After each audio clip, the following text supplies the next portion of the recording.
All right, here's the question. What is your response to someone who says they don't need to go to church? Well, it depends. If they're not a believer, I mean, sure, I understand. They would say they don't need to go to church because what would be the reason to go to church, right?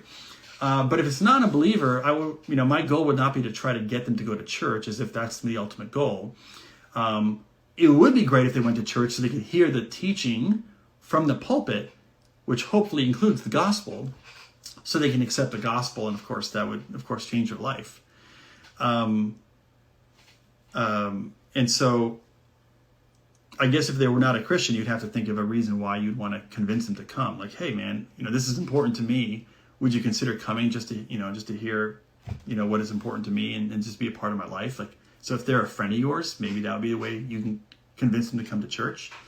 Of course, I would also pray for that person, and maybe God would use the Holy Spirit to convict them and bring them to church that route. Now, if they're a professing believer and they're not coming to church, well, then, of course, I think it's unwise for believers to not attend church in some form.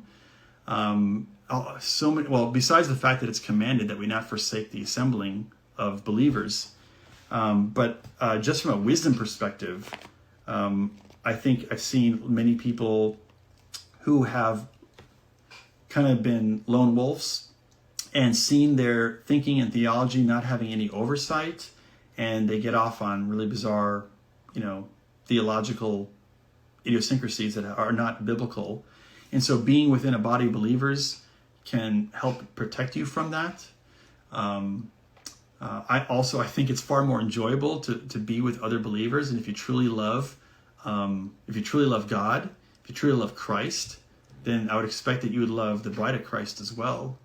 And so that's what the church is, the bride of Christ. And so you would probably want to be a part of that bride and be a part of the fellowship.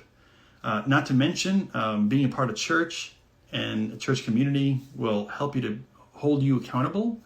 I've had accountability partners not all my life, but all my adult life. And I think, going to church and finding people who are mature believers that can hold you accountable is key. So that would be, so there's some wisdom components to why or what you would say to somebody who doesn't go to church, besides the fact that we're commanded to be a part of the body. And then, of course, if they're not a Christian, then, that's a whole different story. Then you're trying to make a case for why they should consider coming to church. And perhaps you might just appeal to the fact that, hey, look, we've been friends. Presuming you're friends with them. Hey, look, man, we've been friends for years. This is something that's important to me. If you had something that's important to you, a golf tournament or whatever, and you invited me and said, hey, I'd love for you to come to that, I'd go. So would you consider coming to church to check out, what's really important to me? So I would probably take that approach.